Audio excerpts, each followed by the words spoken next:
जय श्री राम। कुछ बात रह गई थी पिछले ब्लॉग में, जो मैं कह रहा था कि भी लंबा ब्लॉग हो जाएगा, तो इस करके मैं चाहता हूँ कि भी इस ब्लॉग में वो कंसेप्ट आपको बताऊँ। एक बार ना ब्रह्मा जी जैसे नारायण जी है, नारायण जी का जैसे जब अंधेरा था ना, पूरी ब्रह्मांड में अंधेरा था, तो कुछ 1% रोशनी रह जाती है। जब आप मेडिटेशन करते हो ना, ध्यान करते हो, तो कुछ आपको ना सामने ना थोड़ी देर आप अगर करके देखोगे ना, तो आपको हल्की सी रोशनी दिखेगी। वही ब्रह्मांड में हल्की सी रोशनी थी। उस रोशनी में से पैदा हुए नारायण। उन्होंने किसी से कुछ पूछा नहीं कि भी मैं कौन हूँ क्या नहीं। वो ध्यान में लीन हो गए। ध्यान में लीन होते होते भाई वो लेट गए, लेटे रहे। लेटे लेटे ही उनका जो मलमूत्र होता है ना भाई,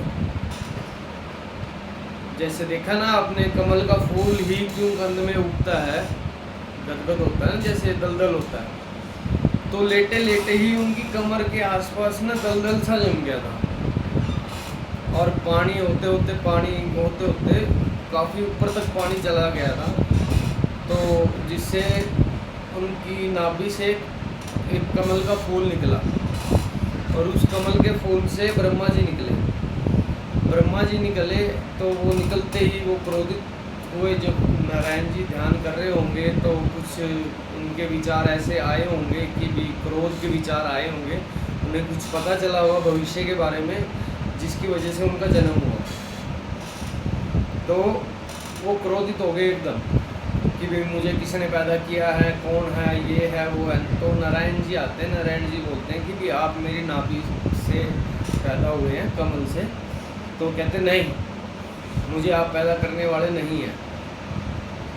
तो ऐसे ही भाई उनकी आपस में बहस होती रही और लड़ाई होती रही। तो बीच में एक स्तंभ शिवलिंग होता है ना, वो इतना बड़ा उनके सामने आ गया। तो उसमें से आवाज़ आती है कि भी एक जना ऐसा करो, अगर आपको सत्य जानना है ना, तो एक जना नीचे जाओ, एक जना ऊपर जाओ। नारायण जी क्या करते हैं, नारायण जी नीचे जाते हैं और ब्रह्मा जी जाते हैं ऊपर। तो नारायण जी तो भाई देखो पहले आए हुए थे, उन्होंने पहले सृष्टि में जन्म लिया हुआ था, तो उनको पता था कि भी अंत है नहीं कहीं भी। तो वो जल्दी आगे उन्होंने बोल दिया कि भी नहीं, इसका कोई अंत नहीं है।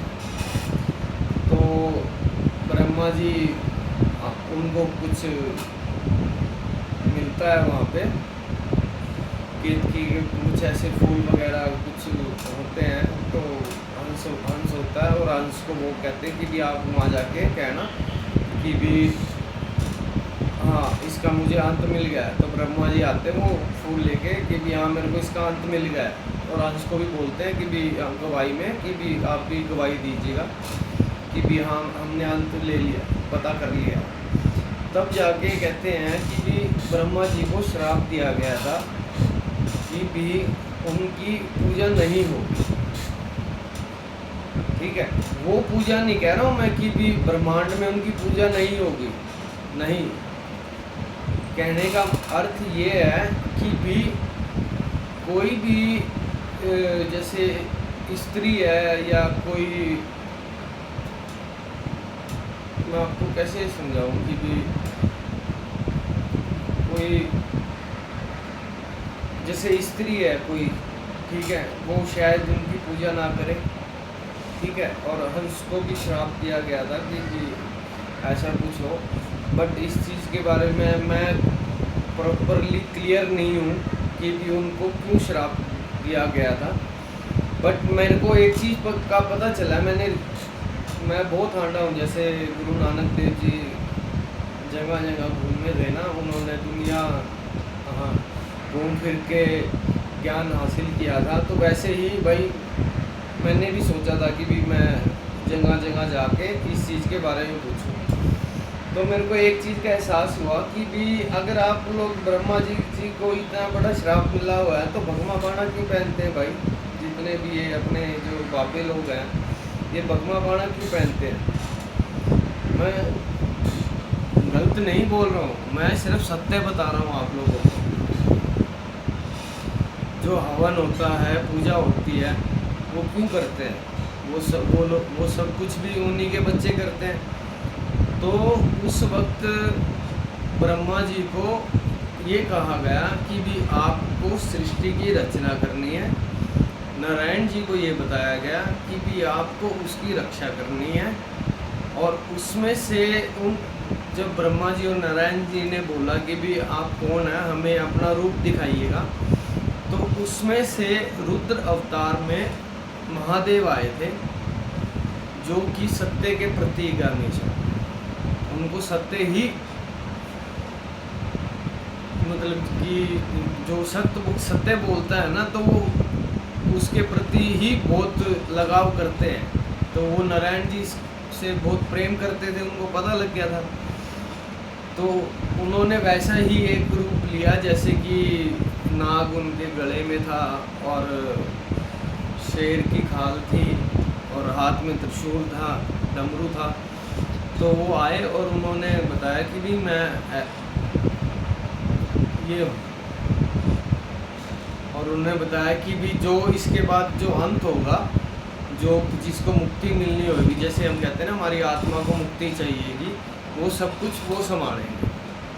ठीक है भाई, सबको अपना अपना काम मिल गया। तो ब्रह्मा जी रचना करते हुए वहीं कमल के फूल पे बैठ गए। तो भाई करते रहे, काफ़ी सालों तक तपस्या करते रहे और ध्यान में लीन रहे। 2 बच्चे इस कान से, 2 बच्चे इस कान से, नाक से भी निकले, काफ़ी कुछ। तो सब के सब यही कहते रहे, ब्रह्मा जी कहते कि आप लोग जाइए और सृष्टि की रचना करिए। और उनके पुत्र यही बोलते रहे कि भी नहीं, हम आप भी तपस्या कर रहे हैं तो हम भी तपस्या ही करेंगे, हम जीवन को आगे नहीं बढ़ाएंगे। जैसे कि भी वो बताया गया है ना कि भी आजकल वो मूवी चल रही है, नरसिम्हा मूवी चल रही है, कि भी जो हिरण्यकश्यप के पिताजी थे, उनकी दक्ष की जितनी भी पुत्रियां थी, उनका विवाह उनके साथ हुआ था। ठीक है, वो भी कहानी मैं आपको बताता हूँ। क्या था कि भी फिर उन्होंने नारायण जी को पैदा किया। नारायण जी, वो नारायण जी नहीं जो नारायण जी कहते हैं ना, आप लोग सीरियल्स में देखते होंगे, जो वीणा सी लेके जाते हैं, वो नारायण जी, वो भी उन्हीं के पुत्र हैं। तो उसके बाद उनको पता नहीं लग रहा था कि भी मैं करूं क्या। तो उन्होंने फिर से कहा कि भी हे देव, जो भी आप हैं, जिसने हमें जन्म दिया है, ये कार्य दिया है, आप प्लीज़ आके मुझे समझाइएगा कि भी मैं कैसे रचना करूं।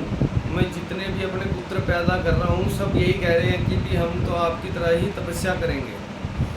तब जाके महादेव ने और आदि शक्ति ने अर्धनारीश्वर का रूप लिया था, उनको दिखाया था।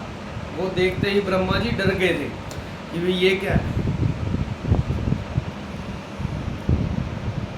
तो तब उनको समझाने के लिए उन्होंने बताया था कि जब वो अलग अलग हुए ना, तो आदि शक्ति हमारी माता पार्वती अलग हो गए और शिव जी अलग हो गए। तो उन्होंने बताया था कि आप तो सिर्फ आदमी के ऊपर ही फोकस कर रहे हो, आपको औरत के ऊपर भी फोकस करना चाहिए और उनके अंदर कामना पैदा करनी चाहिए। तो इसी करके उन्होंने दक्ष को पैदा किया था और दक्ष के साथ एक औरत को पैदा किया था, और उनके अंदर कामना पैदा करने के लिए कामधेनु को, उनका पुत्र था एक कामधेनु, उसको पैदा किया था कि जाओ और इनके अंदर कामना पैदा करो ताकि ये सृष्टि को आगे बढ़ाएंगे। ठीक है, तो भाई ऐसे ही उनकी पुत्रियां हुई। ठीक है, सबका विवाह जो आप लोग कहते हैं कि भी उस मूवी में जैसे बताया गया है कि उन सारी पुत्रियों का विवाह उनके साथ हुआ था। महर्षि, मैं उनका नाम भूल चुका हूँ, मेरे को याद नहीं है। तो अगर आप लोग ऐसा कहते हो कि ब्रह्मा जी की पूजा नहीं होती है, तो भाई क्यों कमल का फूल बीजेपी वाले लगा रहे हैं? मैं सत्य बता रहा हूँ, जिस दिन से मैंने लिखना शुरू किया है ना ब्रह्मदेव जी की जय, भाई उस दिन से बीजेपी बहुत ही ज़्यादा स्ट्रॉन्ग होती जा रही है और बहुत ही अच्छा काम कर रही है। ये सत्य है भाई, मैं झूठ नहीं बोल रहा हूँ। ठीक है, मैं आपको अपनी नोटबुक दिखा सकता हूँ, मैंने उसमें डेट्स भी लिखी हुई है। ठीक है, तो उसके बाद कहते हैं कि भी हमारे जीवन में 13 नंबर अशुभ है। तो चंडीगढ़ में 13 सेक्टर था नहीं, क्योंकि वो जो चंडीगढ़ है वो सारा ही शमशान घाट था। जैसे हमारे यहाँ वो बोल देते हैं ना कि भी जहाँ जानवरों को या पशुओं को जब वो मर जाते हैं तो उनको फेंक देते थे और शमशान घाट होते थे अलग अलग, वैसे था वो पूरा चंडीगढ़। तो वो सब कुछ हटा उठू के उसके ऊपर चंडीगढ़ बनाया गया है और वहाँ हमारी माता का मंदिर है चंडी देवी, जिसके ऊपर चंडीगढ़ का नाम रखा गया है। ठीक है, इसी करके 13 सेक्टर नहीं बना है वहाँ पे। तो उसके बाद वहाँ पे हवन हुआ है। वहाँ पे एक शिवालिक गार्डन है मनी माजरा में, अगर आप जाओगे तो कभी देखना। वहाँ पे शिवालिक गार्डन में ना जब हम एंट्री करते हैं, एंट्री करने के बाद लेफ़्ट साइड जाओगे ना, तो लेफ़्ट साइड आपको ना एक गोल ऐसे गोल तरीके में ना पेड़ दिखेंगे। उनके अंदर उसके बीच में एक पेड़ है और उसके ऊपर ना उन्होंने कील काटी हुई है, ताकि वो एक सिंबल है। वो जिस उस जो पेड़ है ना, उसकी वी शेप में हम हेलीकॉप्टर से देखेंगे ना, तो हमें सारी वो शिवालिक वैली दिखेगी। इसी के ऊपर उसका नाम रखा गया था शिवालिक वैली, शिवालिक गार्डन। ठीक है, तो मेरे को वहाँ से ये सारी चीज़ें पता चली, तो पता करने के बाद भाई मैं लिखता रहा। तो वही चीज़ मैं आपको बता रहा हूँ कि भी जो हमारे अंदर कामना होती है ना, कामना तो कहते हैं कि भी ऋषि मुनियों को भी नहीं काबू कर पाई, पर इसको काबू करना सीखिए। ठीक है, लंगोटी का सुच्चा बनना सीखिए और अपने आप को कुछ वर्ष बाल ब्रह्मचारी का रूप और उसकी तपस्या करिए, ताकि आप स्ट्रॉन्ग हो सके और आपका आने वाला भविष्य है, जो आपका बच्चा होगा, वो और ज़्यादा स्ट्रॉन्ग हो सके। जैसे कि आप ये लगा लो कि आपकी उम्र हो चुकी है 16 साल 15 साल, तो उसी टाइम आप वो बाल ब्रह्मचारी का रूप धारण कर लिए, लंगोटी को बांधे, सूची लंगोटी को बांधिए, एक लंगोटी हनुमान जी के सामने चढ़ाएं और उनके सामने हाथ जोड़ के माफ़ी मांगे जितनी आपने गलतियां की हैं, और फिर उसके बाद उनसे आज्ञा लें कि भी मैं कुछ वर्ष जब तक मेरी शादी नहीं होती है मैं बाल ब्रह्मचारी का रूप धारण करूँगा, और जब मैं अपना बच्चा पैदा करूँगा तो इस लंगोटी को त्याग दूँगा। ठीक है, तो मैं आपको रियलिटी में सच बता रहा हूँ कि भाई हमारा जो भविष्य होगा ना, जो हमारे आने वाले बच्चे होंगे यार, वो 6.5 फुट के इतने तगड़े तगड़े बच्चे होंगे ना कि मैं आपको क्या बताऊँ। इस चीज़ के बारे में कभी किसी ने सोचा नहीं होगा। सब लोग यही सोचते हैं कि भी हाँ बच्चे की प्लानिंग करनी है, इंश्योरेंस कराना है, ये है वो है ये है। अरे पहले ये तो सोच लो कि बच्चा पैदा कैसे करना है। पहले अपने आप को सुधारना पड़ेगा, तब जाके बच्चा पैदा करो। ठीक है, ऐसे बच्चा पैदा करने का कोई फ़ायदा नहीं है भाई। हाँ मानते हैं कि उनके अंदर स्किल्स होंगी, अच्छी स्किल्स होंगी, क्योंकि आपकी बॉडी के अंदर भी आपका डीएनए भी कुछ स्ट्रॉन्ग होगा, बट उसको और ज़्यादा हार्ड और स्ट्रॉन्ग बनाने के लिए, ताकि वो अकेला कहीं फंस जाए तो वो उस चीज़ से निकल पाए और उसका IQ लेवल बचपन से ही तेज हो। ठीक है, और ये सब कुछ हमारे वीर्य से होता है। अच्छी अच्छी चीज़ें खाइए और बाल ब्रह्मचारी का रूप लीजिए। मैं कह रहा हूँ आपको, सत्य कह रहा हूँ, ये आजमा के देखिएगा। मैंने भी आजमा के देखा है और भाई उस चीज़ का मेरे को अनुभव हुआ है। ठीक है, उन्होंने मुझे दर्शन दिए हैं भाई। ठीक है, और दर्शन देने के बाद मैंने उनसे आज्ञा भी ली है। आज्ञा लेने के बाद ही मैंने शादी की थी। ठीक है, और आप लोगों को बता दूं, तो उससे पहले मैं बहुत ही, कहते हैं ना कि स्कूल लाइफ, कॉलेज लाइफ, उस लाइफ में मैं बहुत ही अलग था। पर जब मैं कॉलेज वगैरह छोड़ के आया उसके बाद मैं बिल्कुल ही चेंज हो गया था। 2017 के बाद मैं बिल्कुल ही चेंज हो गया था। मेरे को जब सब पता चला इन सब चीज़ों के बारे में तो मैंने अपने ऊपर ध्यान देना शुरू कर दिया था। मैं जो यार दोस्त हो, कहते हैं ना कि यार दोस्त है, ये है, वो है, मैंने वो सब कुछ त्याग दिया था। ठीक है, क्योंकि मुझे पता लग गया था कि भाई जब कोई यार दोस्त मदद नहीं करता है ना तो आपको बहुत बुरा लगता है। मैंने सबकी मदद की है भाई, सबकी, टोटली जितने मेरे यार दोस्त हैं ना सबकी मदद की है। पर जब मुझे ज़रूरत थी तो कोई मेरे साथ खड़ा नहीं हुआ। मैं अकेला ही मैं चलता रहा। मेरा परिवार मेरे साथ थे, मेरे माँ बाप मेरे साथ थे, मेरी बहनें मेरे साथ थी जिन्होंने मुझे समझा। और आज एक हमसफ़र मेरी जीवन, मेरी संगनी जो मेरे साथ है, जो मुझे समझती है भाई, मेरी एक एक बात को समझती है। और मेरे को अगर किसी चीज़ का सुझाव नहीं आता है तो वो मुझे समझाते हैं, क्योंकि वो भी उसी फील्ड से हैं, फिज़िकल एजुकेशन फील्ड से हैं। ठीक है, वो भी BPED करके MPED कर रहे हैं, फाइनल ईयर है उनका। और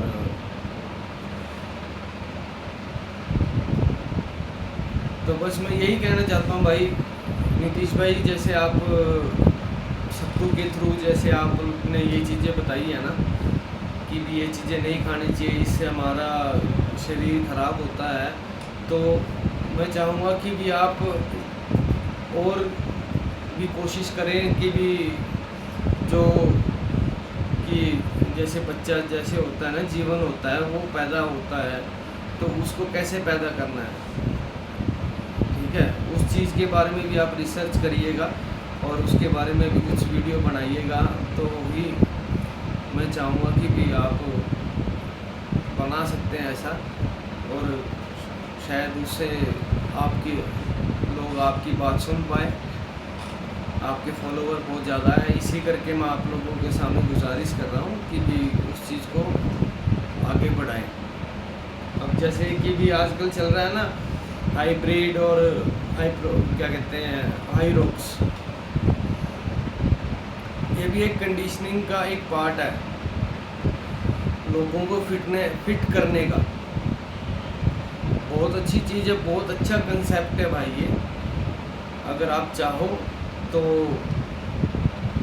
इस चीज़ को करो। मैं कह रहा हूँ कि भी आप लाइफ टाइम फिट रहोगे।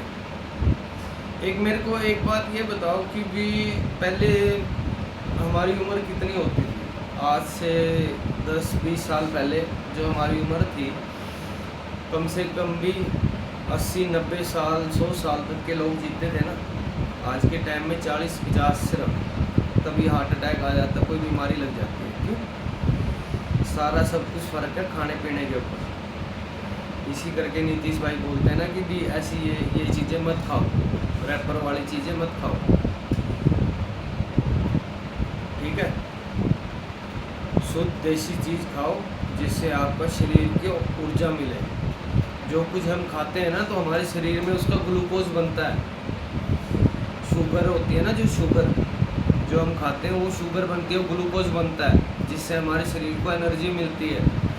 इसी करके मैं कहता हूँ कि जो कुछ आप खाना खाते हो ना तो उसको जितनी बार चबा के खाओगे ना तो वो उसका रस आपका ग्लूकोज ही बनेगा और आपके शरीर में उतना ही लगेगा वो।